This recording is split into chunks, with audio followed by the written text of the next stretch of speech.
Mundurnya Erlangga Hartarto dari kursi Ketua Umum Partai Golkar mengejutkan banyak pihak. Tak ada angin, tidak ada hujan, Erlangga mendadak mengumumkan pengunduran dirinya. Spekulasi pun menguak lewat sejumlah pengamat. Ada yang menyebut janggal, ada yang bilang keputusan mundur dipengaruhi faktor kekuasaan. Tapi lebih jelasnya kita akan perbincangkan bersama dengan Wakil Ketua Umum Partai Golkar. Sudah ada Bang Ahmad Doli Kurnia. Selamat pagi, Assalamualaikum Bung Doli. Waalaikumsalam warahmatullahi wabarakatuh. Selamat pagi. Ya, kemudian juga ada Koordinator Juru Bicara Partai Demokrat, ada Bung Herzaki Mahendra Putra. Selamat pagi, Assalamualaikum Bung Zaki. Waalaikumsalam warahmatullahi wabarakatuh, Mbak Disti, Mas Umam, dan Bang Doli. Oke, kemudian sudah hadir ke studio ada pengamat politik dari Universitas Paramadina. Sudah ada Mas Ahmad Khairul Umam. Selamat pagi, Assalamualaikum Mas Umam. Pagi Mbak Disti, Bang Doli, Mas Zaki. Kita semua terkejut ya, bukan lagi terkejut pakai J, tapi terkejut begitu ya. Karena memang ini efeknya efek kejut sekali loh Bung Doli. Weekend kemarin akhirnya ada video yang mengatakan Pak Erlangga resmi untuk mengundurkan diri demi keutuhan Partai Golkar dan juga untuk demokrasi harus dikawal dan terus harus dikembangkan. Jadi selanjutnya langkah apa yang akan dilakukan oleh Partai Golkar, rapat pleno dan munaslup akan diselenggarakan?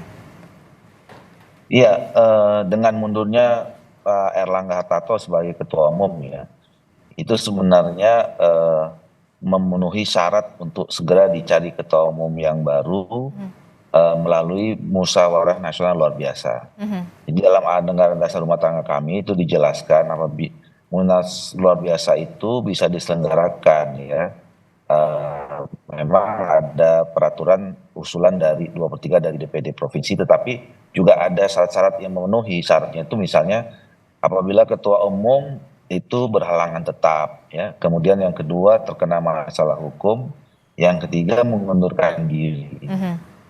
Nah ini kan Pak Erlangga sudah mengundurkan diri, jadi secara otomatis memang harus dilaksanakan musyawarah luar biasa untuk mencari ketua umum atau memilih ketua umum yang baru secara definitif. Nah sebelum ke sana memang ada mekanisme organisasi yang harus dilalui ya. Surat yang disampaikan oleh Pak Erlangga itu ke DPP harus dilegitimasi oleh institusi yang disebut sebagai rapat pleno. Nah rencananya mungkin besok kita akan melaksanakan rapat pleno itu untuk kemudian melegitimasi ya, menerima surat pengunduran diri Pak Erlangga Hartarto sebagai Ketua Umum, dan kemudian untuk melaksanakan musyawarah nasional luar biasa itu kita harus memilih pelaksana tugas Ketua Umum yang besok akan dibicarakan dalam rapat pleno itu, siapa yang akan nanti dimusyawarahkan untuk menjadi PLT Ketua Umum. Ada selentingan ada nama Pak Agus Gumiwang Kartasasmita, benarkah demikian? Iya, saya kira kalau di dalam peraturan organisasi kita, semua pengurus itu dimungkinkan untuk menjadi pelaksana tugas ya, Ketua Umum. Nah, terutama para wakil ketua umum, kita punya wakil ketua umum ada 11 ya. Nah, saya kira memang besok kita akan mendorong supaya terjadi musyawarah mufakat saja ya. Toh ini juga cuman hanya mengantarkan kan munas, dan menurut saya tidak perlu lama-lama karena semakin lama nanti makin organisasi ini kan harus juga harus dijalankan dengan ajak gitu. Nah, jadi pelaksana tugas itu tugasnya hanya melaksanakan menggelar ya persiapan munas. Dan munaslup bulan ini juga akan dilakukan atau diselenggarakan? Munas dilaksanakan. Bung Doli. Kenapa? Munaslup bulan ini juga akan diselenggarakan sebelum adanya pembukaan pendaftaran nanti, KPU 27 Agustus. Iya, tergantung besok ya. Biasanya itu kan langsung dipimpin oleh ketua umum atau pelaksana tugas yang baru kan.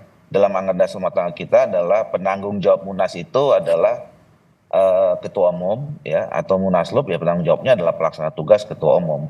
Jadi besok setelah terpilih pelaksana tugas ketua umum itu ya nanti sang pelaksana tugas itu yang akan menentukan atau membuat rapat lagi ya untuk menentukan kapan tanggal Munas yang paling tepat, kemudian dibentuk panitianya dan kemudian berjalan persiapan terlaksanalah Munas klub itu. Oke, karena kan ini kita menjadi bertanya-tanya ya, karena sebentar lagi hanya 2 minggu menjelang pembukaan pendaftaran KPU soal bakal calon gubernur ini. Mungkinkah Munaslup ini akan diselenggarakan benar-benar dengan tempo yang secepat-cepatnya atau sesingkat-singkatnya?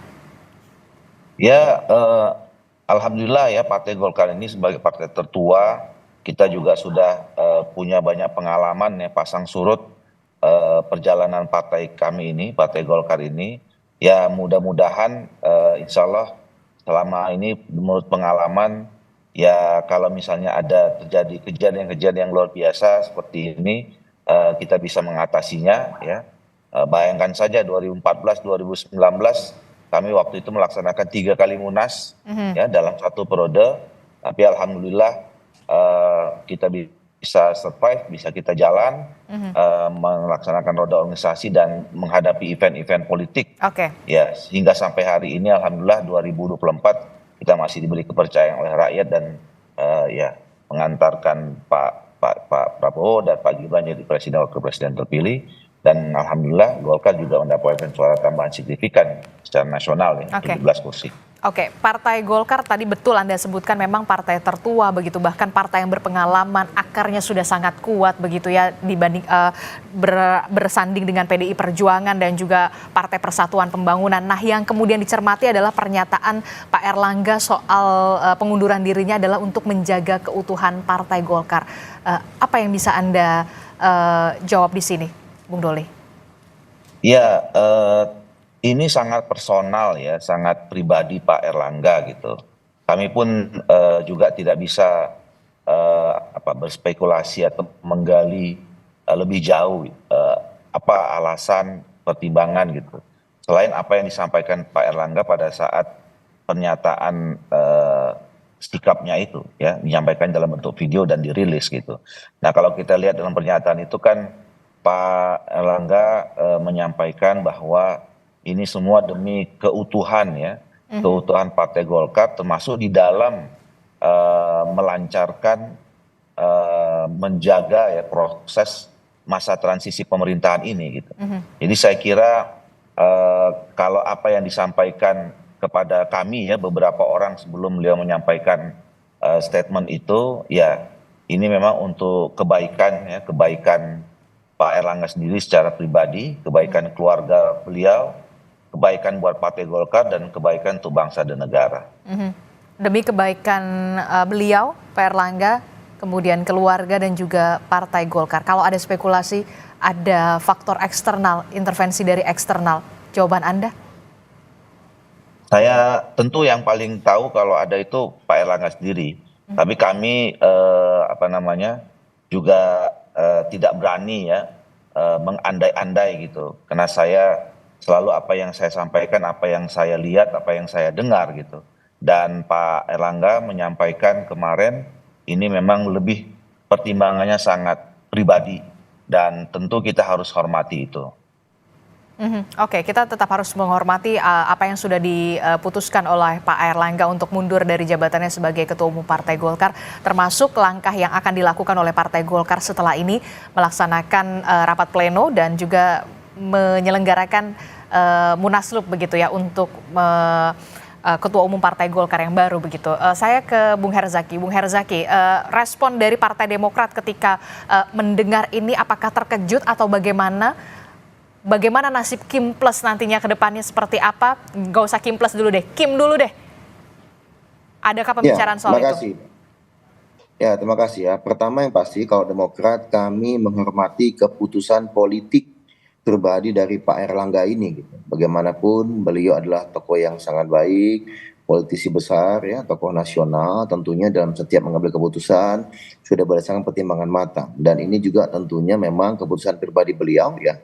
Yang bisa kami lakukan tentu sebagai partai sahabat adalah menghormati keputusan beliau, itu pertama. Yang kedua, kami juga menghormati betul proses dan mekanisme politik yang sedang berlangsung di Golkar. pasca pengunduran diri Pak Erlangga, tentunya teman-teman Golkar punya mekanisme nih di internal gitu. Ya, bagaimanapun Golkar ini adalah partai besar, ya, saudara tua tadi sudah disampaikan oleh Bang Doli, apapun situasi di Golkar ini sudah ada mekanismenya. Nah, sudah ada mekanisme internal untuk mengisi kekosongan kepemimpinan di Partai Golkar. Kami tentu sangat menghormati dan menghargai kemandirian dan independensi dari setiap partai. Jadi kalau kami melihatnya seperti itu gitu Mbak, tidak lebih, tidak kurang. Kami menghormati keputusan politik Pak Erlangga, kami menghormati proses dan mekanisme politik yang saat ini sedang berlangsung di Partai Golkar. Dan kami meyakini ya, bagaimanapun siapapun pemimpin Golkar ke depannya, komunikasi, koordinasi yang selama ini berjalan dengan baik ya, dengan Pak Erlangga, dengan teman-teman Golkar, itu akan bisa terus berlanjut. Karena tadi Mbak, kata kuncinya, satu adalah setiap partai punya independensi, kemandirian masing-masing. Lalu apalagi nih Golkar adalah partai besar, saudara tua kami nih Mbak. Kami banyak belajar nih dari teman-teman Golkar bagaimana punya mekanisme organisasi yang sangat-sangat solid dan sangat-sangat papan gitu. Oke, Partai Demokrat menghormati keputusan politik dari Pak Erlangga untuk mundur dari Ketua Umum Partai Golkar. Tapi begini, Partai Demokrat dan juga partai di dalam Koalisi Indonesia Maju, apakah sudah ada komunikasi bersama dengan Partai Golkar soal mundurnya Erlangga Hartarto ini? Ya, ini kan pagi ini nih, pada waktu yang sama dengan kita melakukan talk show ini, Ketua Umum kami, Mas Ahaye, sedang duduk bareng juga nih dengan Pak Erlangga di sidang kabinet di IKN gitu ya. Nanti kita tunggu saja habis diskusi, mungkin di sela-sela rapat kabinet ada obrolan santai antara beliau-beliau, ya kita tunggu ya, karena bagaimanapun informasi ini juga didapat Ketua Umum kami kan ketika dalam perjalanan menuju ke IKN gitu Pak. Oke, iya betul sekali. Memang karena memang ini rapat perdana ya, rapat paripurna perdana di IKN. Di sana juga ada Mas Ahaye, kemudian juga ada Pak Erlangga untuk pertama kalinya hanya menyandang sebagai Menko bidang perekonomian tanpa embel-embel Ketua Umum Partai Golkar. Apakah nanti juga akan ada pembicaraan atau pertemuan lanjutan untuk membahas soal mundurnya Erlangga ini, terutama untuk bagaimana kesulitan Kim ke depannya, apalagi ini menjelang pilkada juga, apakah nanti akan ada perubahan-perubahan dan dinamika-dinamikanya, Bung Herzaki? Ya gini Mbak, lagi-lagi setiap dari kami ya, kalau di Kim ini saling menghormati satu sama lain. Kami punya kemandirian ya, punya independensi dalam bagaimana mengelola partai masing-masing gitu. Dan kami saling menghormati itu. Jadi dengan siapapun nanti komunikasi yang akan dilakukan oleh teman-teman Demokrat dengan teman-teman Golkar maupun dengan teman-teman Kim lainnya, itu semuanya tentu menghormati mekanisme dan proses internal di masing-masing partai. Sebelum ini komunikasi kami kan dengan Pak Erlangga ya, ketua umumnya, dan juga kayak Bang Doli ini dan teman-teman yang lain termasuk dengan Sekjen. Nah, nantinya kan tentu organisasi Golkar memutuskan siapa nih yang akan kemudian katakan tadi menjadi pelaksana tugas atau pelaksana harian atau apapun itu istilah internal teman-teman Golkar ya, siapapun itu tentu disitulah ketua umum kami dan juga elemen-elemen partai lainnya di Kim akan berkomunikasi dan berkoordinasi gitu Mbak. Gitu. Oke, termasuk juga tidak ada kekhawatiran soal ini masih solid nggak sih sebenarnya Kim ini? Ya solid lah, ya solid. Kita ini partai penguasa loh Mbak, ada 2024 sampai 2029. Soalnya 2 ya minggu lagi loh menjelang pendaftaran, tiba-tiba ada dinamika semacam ini. Yang tadi saya bilang efeknya benar-benar terkejut ini, bukan pakai J lagi, pakai Z. Ya kalau kami melihatnya begini ya, tadi keputusan pribadi ya Mbak. Keputusan pribadi itu kan kami tidak tahu gitu kan seperti apa. Tentunya kita semua hormati, beliau ini orang baik, tokoh besar, tokoh nasional gitu ya. Dan tentu tadi kami meyakini teman-teman Golkar ya itu juga partai besar, saudara tua kami punya mekanisme sendiri ya, mekanisme internal, dan kami sebagai sahabat tentunya memaklumi apapun ya proses yang dihadapi dan kami menghormati itu gitu. Gak ada nih kok kami melihat gak ada kaitannya dan relevansinya dengan keutuhan Kim ya, atau kemudian terkait dengan rencana-rencana pilkada atau apa, enggak ada. Kalau kami ini di Kim biasa saja sebenarnya dalam konteks pilkada ini, ada yang bersama, ada yang tidak bersama, itu wajar saja, dan menurut kami agak jauh nih kalau kita mengaitkan keputusan pribadi Pak Erlangga dengan soliditas Kim. Ini kalau dari kami ya, teman-teman Demokrat melihatnya, karena komunikasi terus kami jalankan dengan teman-teman Golkar maupun teman-teman PAN dan juga teman-teman Gerindra gitu. Oke, baik. Saya ke Mas Umam. Mas Umam, apa sebenarnya yang terjadi dari Partai Golkar ini? Partai tertua, partai yang mungkin sangat berpengalaman begitu, dan kita semua terkejut dengan apa keputusan politik yang diambil oleh Pak Erlangga. Tapi kita semua tentu saja menghormati. Anda membacanya bagaimana? Iya, memang tidak mudah ya. Ada cukup spekulasi besar di balik kemunduran Pak Erlangga ini. Tetapi ini membuka sebuah ironi yang juga sangat luar biasa. Kenapa Anda menyebutnya ironi? Ya, sebuah ironi besar karena seorang Erlangga Hartarto sebagai ketua umum memiliki catatan prestasi yang cukup gemilang. Bahkan dalam Pileg kemarin Golkar mengalami lonjakan elektabilitas yang cukup signifikan dari 12 menjadi 15%, kemudian mampu meningkatkan sekitar 17 kursi di Senayan, kemudian itu setara dengan sekitar 18%. Di bawah kepemimpinan Erlangga. Di bawah kepemimpinan Erlangga. Artinya dari sisi capaian kekuatan politik, itu sebuah capaian gemilang. Di saat yang sama, Golkar juga memiliki kontribusi yang cukup besar, bahkan paling besar dalam konteks pemenangan Pilpres yang kemudian mengusung Prabowo Gibran di Pilpres yang lalu. Artinya dari sisi makropolitik sebenarnya cukup settle bagi seorang Erlangga. Maka kalau misal kemudian sekarang dia mengundurkan diri, maka patut diduga ada kekuatan besar yang mencoba untuk mengintervensi yang menjadi otoritas kekuasaan beliau sebagai ketua umum Partai Golkar. Siapa kekuatan besar itu? Ini yang kemudian menjadi sebuah misteri. Siapa, kepentingannya apa, agendanya apa, dan saya pikir tidak akan lama lagi kita bisa membaca peta itu. Tetapi secara umum, kita tahu bahwa Golkar adalah sebuah rumah besar. Ada cukup banyak faksi-faksi kekuatan di dalam Golkar. Tampaknya kalau misal kita sederhanakan, dari sekian banyak faksi-faksi kekuatan itu, ada satu kekuatan yang mencoba untuk mempertahankan political sovereignty, kedaulatan politik internal partai dalam mengambil keputusan, kebijakan, baik yang sifatnya teknis maupun strategis di dalam konteks kepartaian. Tetapi ada juga barangkali sejumlah kekuatan lain yang mencoba bersimbiosis dengan kekuatan eksternal lainnya, yang mencoba untuk mempengaruhi, mengontrol atau mengendalikan keputusan-keputusan strategis dari internal Partai Golkar. Nah, ini yang kemudian berkontestasi satu sama lain, sehingga kemudian mundurnya Pak Erlangga tidak bisa kita maknai sebagai sebuah fenomena hasil kontemplasi personal yang kemudian tiba-tiba mundur. Tentu tidak, ini ada kontestasi yang luar biasa, tetapi karena kematangan Golkar, kontestasi itu tidak terlihat di depan publik. Tidak kemudian dalam skala konflik yang kemudian saling menyerang satu sama lain, tetapi friksi-friksi itu terjadi. Dan kemudian apa yang kemudian kemarin disampaikan oleh Pak Erlangga, ada pesan yang hari ini dijadikan sebagai headline dari koran Kompas, demokrasi harus dikawal. Ini bukan semata-mata statement lipstick, tetapi betul-betul kemudian memiliki makna yang cukup mendalam, di mana ada sepertinya, kalau misal saya maknakan, Pak Erlangga memberikan pesan bahwa ada sistem atau mekanisme atau nilai demokrasi yang tampaknya perlu dievaluasi dan juga tampaknya perlu kontekstualisasikan lebih clear di dalam konteks kepartaian. Nah, apa yang kemudian harus dikawal, ini yang kemudian terkait dengan kedaulatan partai.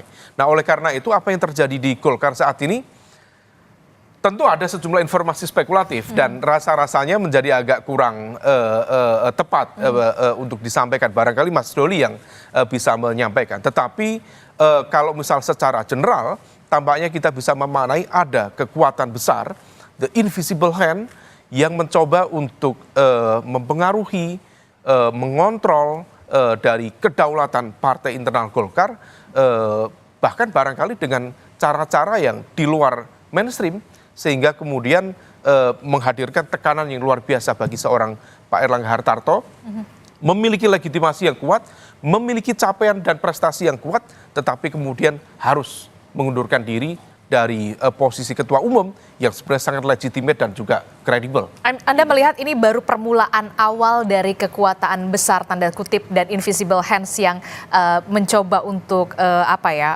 kedaulatan Partai Golkar. Apakah nanti akan ada dinamika yang lebih mendalam lagi dan juga efek kejut lagi yang nanti akan terjadi dalam Partai Golkar? Jangan dijawab dulu Mas Umam, kita akan jeda dulu, usai jeda kita akan kembali lagi di Sapa Indonesia Pagi. Kita masih membahas soal dibalik mundurnya sosok Erlangga Hartarto dari Ketua Umum Partai Golkar. Ada apa sebenarnya? Masih bersama saya di studio ada analis politik dari Universitas Paramadina, Mas Umam. Kemudian dari Partai Golkar ada Bung Doli. Kemudian dari Partai Demokrat ada Bung Herzaki. Melanjutkan pertanyaan saya tadi, Mas Umam. Spekulasi di sini ada dugaan kekuatan besar dan invisible hands. Apakah ini baru permulaan awal untuk efek kejut di awal? Iya, kalau misal kita cermati dinamikanya, memang ini tampaknya bertalian ya dengan dinamika yang ada di pilkada. Apalagi kalau misal kemudian kita cermati rencana Munas Partai Golkar itu sendiri akan dilakukan pada bulan Desember. Sekarang Agustus ke Desember itu waktu yang sangat dekat itu. Tetapi kemudian mengapa ada sense of urgency bagi seorang Pak Erlangga untuk mengundurkan diri per hari ini? Dan besar kemungkinan salah satu dinamika pemicunya adalah terkait dengan konstelasi politik di pilkada. Tampaknya ada kekuatan yang mencoba untuk men-take over sekaligus juga memastikan bagaimana komposisi kekuatan di sentra-sentra tertentu, terutama pilkada di wilayah yang cukup strategis. Nah ini yang kemudian tampaknya memiliki implikasi politik yang lebih lanjut. Dan khawatirnya kalau misal kemudian upaya untuk mendisiplinkan itu menggunakan kekuatan-kekuatan bukan hanya politik, tetapi juga instrumen hukum dan sebagainya. Nah ini yang kemudian perlu diantisipasi. Dan kalau misal kemudian itu sebagai fenomena permulaan, yang menjadi concern adalah kalau misal memang betul bahwa spekulasi adanya kekuatan besar yang mencoba untuk mengintervensi partai sebesar Golkar, maka kemudian pertanyaan selanjutnya terkait juga dengan pesan dari Pak Erlangga bahwa demokrasi harus dikawal. Pertanyaan selanjutnya, bagaimana kemudian nasib partai-partai yang lain? Apakah kemudian akan ada operasi politik serupa yang kemudian berpotensi mengancam atau mendiskreditkan kredibilitas juga legitimasi dari kekuatan partai politik yang seharusnya independen, tidak diintervensi dan memiliki judgement secara konstitusional untuk bisa tetap berdiri secara independen. Nah ini yang kemudian praktik berdemokrasi yang harus dikawal sedemikian rupa sehingga pesan dari Pak Erlangga itu menjadi sangat penting dan juga relevan. Bagaimana respon Anda, jawaban Anda Bung Doli soal spekulasi ada kekuatan besar invisible hands yang kemudian merasuk ke Partai Golkar, termasuk juga pesan yang begitu mendalam sekali yang disampaikan oleh seorang Erlangga Hartarto yang mengatakan bahwa demokrasi ini benar-benar harus dikawal.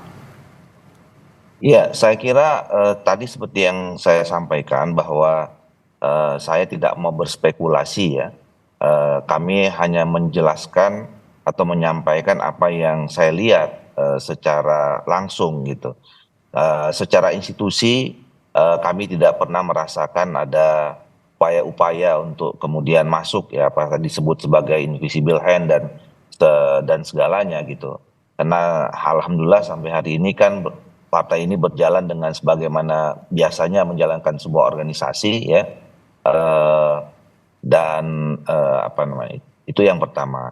Yang kedua saya kira apa yang pesan yang disampaikan oleh Pak Erlangga itu kan pesan yang sangat bagus ya buat kita semua bahwa kita sebagai negara yang sudah memilih sistem politiknya adalah sistem demokrasi tentu harus kita tumbuh kembangkan terus ya.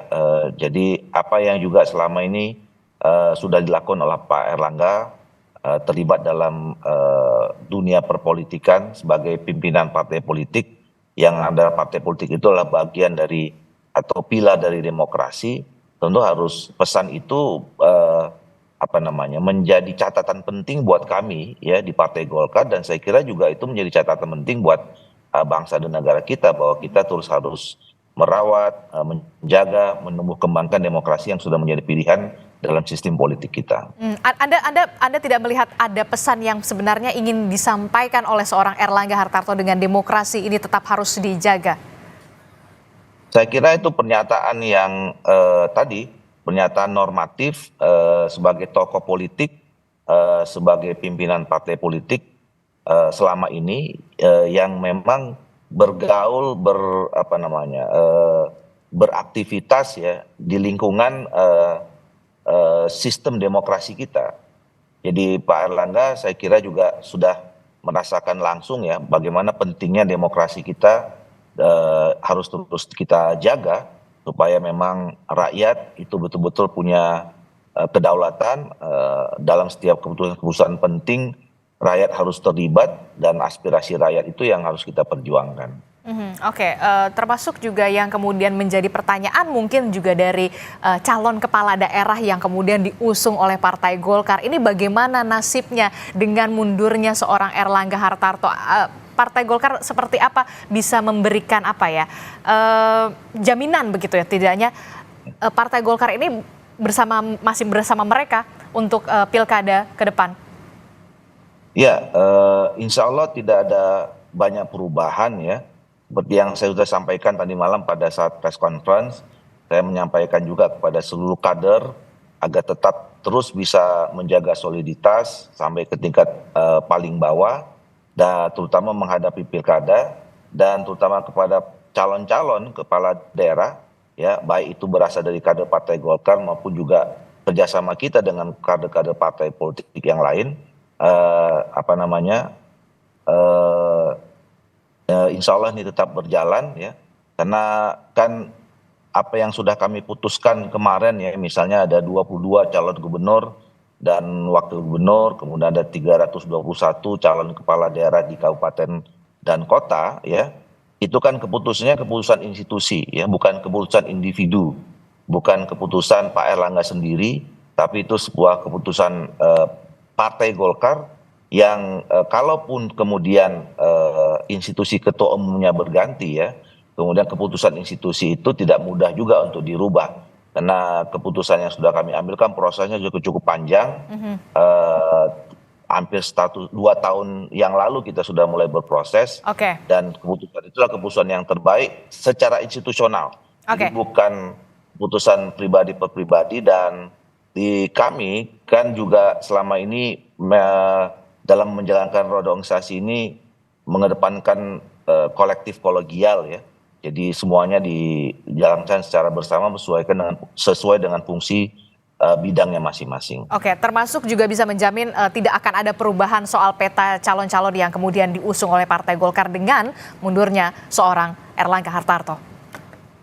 Iya, tadi juga saya kira menyambung apa yang disampaikan oleh Bung Herzaki ya, bahwa hubungan kami selama ini antar partai politik di Koalisi Indonesia Maju kan hubungan yang institusional ya, jadi kami tentu tidak akan merubah, insya Allah siapapun nanti yang menjadi pelaksana tugas atau kemudian nanti yang terpilih menjadi ketua definitif ya, insya Allah akan meneruskan apa yang menjadi kebijakan selama ini yang sudah dilakukan oleh Pak Erlangga Hartarto, terutama ya bahwa kita kan memang menjadi bagian Koalisi Indonesia Maju yang mengantarkan Pak Prabowo dan Pak Gibran dalam 5 tahun masa pemerintahan yang akan datang. Saya kira sikap itu tidak akan berubah. Oke, Mas Umam, sedikit saja, apa dampaknya terhadap KIM, Koalisi Indonesia Maju dengan mundurnya seorang sosok Erlangga Hartarto dari Ketua Umum Partai Golkar? Termasuk juga tadi Anda mengatakan terbuka kemungkinan operasi-operasi politik semacam ini masih bisa juga berdampak kepada parpol lain ya? Ya, kalau misal dampak terhadap KIM, tentu KIM menjadi sebuah entitas bersama ya. Tetapi kemudian di saat yang sama ketika bicara tentang soliditas, kemudian kebersamaan, tentu Golkar tetap akan stay di sana dan menjadi bagian dari kekuatan besar. Tetapi yang kemudian perlu diantisipasi adalah apakah dinamika ini akan berdampak terhadap rekomendasi-rekomendasi para cakada, baik di level provinsi, kabupaten, kota yang sudah diberikan terutama oleh Partai Golkar. Memang KIM sendiri tidak selalu utuh dalam kontestasi di tingkat daerah, tetapi bagi mereka yang memiliki rencana kerjasama dengan Golkar, tentu tidak sedikit ini yang agak terkejut ya, dan juga tentu agak khawatir kalau misal kemudian ada perubahan. Tadi Bang Doli menyampaikan tidak banyak perubahan. Dan itu adalah sebuah statement yang cukup menjadi sebuah indikasi tidak banyak, artinya akan ada sedikit banyak perubahan. Dan salah satu yang kemudian perlu diantisipasi adalah wilayah-wilayah yang cukup strategis dan juga melibatkan elemen kekuatan besar di dalam KIM itu sendiri. Salah satu yang kemudian perlu diantisipasi adalah Banten misalnya. Per hari ini ada upaya untuk membangun kerjasama antara Golkar dan juga PDIP. Kalau misal kemudian itu ternyata menjadi bagian dari implikasi dari dinamika internal di Golkar, maka besar kemungkinan akan terjadi evaluasi terhadap rencana kerjasama antara Golkar dengan PDIP. Nah, kalau misal memang itu terjadi, maka ini menjadi sebuah fenomena yang sangat luar biasa, karena dalam konteks Jawa, maka kemudian hampir bisa dipastikan PDIP akan tercorner semuanya, mulai dari Banten, Jawa Barat, kemudian Jakarta, termasuk di Jawa Tengah dan juga di Jawa Timur, hampir semua kekuatan Kim relatif cukup solid, bahkan menciptakan Kim Plus dengan menyisakan elemen kekuatan bernama PDIP yang seolah kemudian terpojokkan, tercorner dalam dinamika politik tersebut. Nah, ini yang kemudian perlu kita cermati, dan apakah betul misalnya sejumlah informasi spekulatif yang mengatakan bahwa rencana Munaslup akan dilakukan oleh teman-teman Golkar pada 25 Agustus 2024 mendatang. Artinya akan ada jeda 2 hari dari penutupan pendaftaran di KPU dan juga KPUD. Apakah kemudian betul itu terjadi? Kalau misal itu terjadi, maka besar kemungkinan akan ada terjadi semacam political adjustment, proses penyesuaian, terutama terkait dengan dinamika politik pilkada, dan rekomendasi-rekomendasi yang sudah keluar bisa saja terevaluasi sebagai bagian dari implikasi dinamika internal Golkar. Bisa saja terevaluasi, Bung Doli, singkat saja. Saya kira tidak akan banyak, kalaupun ada perubahannya. Saya sebagai Korbit Pemenangan Pemilu yang selama ini menjalankan Untuk Pilkada Banten yang tadi sempat disinggung sama Mas Umam. Menjaga ya, kalau Banten kan memang kita belum putuskan, ya. Kami baru mencalonkan Ibu Airin, ya. Tapi yang saya katakan tadi, surat-surat atau keputusan yang sudah kami keluarkan itu kan adalah calon-calon yang sudah berpasangan dan sudah disepakati oleh partai politik yang lain yang tergabung dalam pengusung kedua pasangan itu. Nah, khusus Banten kami belum putuskan. Oke, tidak banyak perubahan tapi akan ada sedikit perubahan begitu ya? Ya, itu kan termasuk dinamis juga ya. 25 Agustus Munaslup, benarkah akan terjadi? Belum. Itu kita bicarakan besok, dan termasuk itu nanti akan menjadi kewenangan penanggung jawab Munaslup itu, yaitu PLT Ketua Umum. Oke, terakhir Bung Herzaki. Ya, tentu kalau dari kami melihatnya, ya, mari sama-sama kita cermati saja proses ini, dan dalam demokrasi di Indonesia setiap partai politik itu punya independensi dan kemandirian. Ayo kita hormati saja. Teman-teman Golkar tentu punya mekanisme internal dalam berproses ini, ya. Kita tunggu, yang pasti Demokrat siap bekerja sama dan terus berkomunikasi dengan baik dengan teman-teman di Golkar, baik dalam konteks Kim, baik dalam konteks pilkada, maupun juga tentunya kita sama-sama akan fokus mengawal pemerintahan Pak Prabowo dan Pak Gibran nanti selama 5 tahun ke depan. Nah, ini kan menjadi janji kami kepada rakyat Indonesia, dan inilah yang akan kami wujudkan. Oke, termasuk tidak merasa khawatir juga Partai Demokrat ini akan ada sedikit berdampak terhadap partai politik yang ada di Koalisi Indonesia Maju dengan mundurnya Erlangga Hartarto? Enggak ada ini. Jadi tidak akan ada langkah antisipasi yang dilakukan oleh Partai Demokrat, dan Kim tetap solid ya kalau menurut Anda, Bung Herzaki?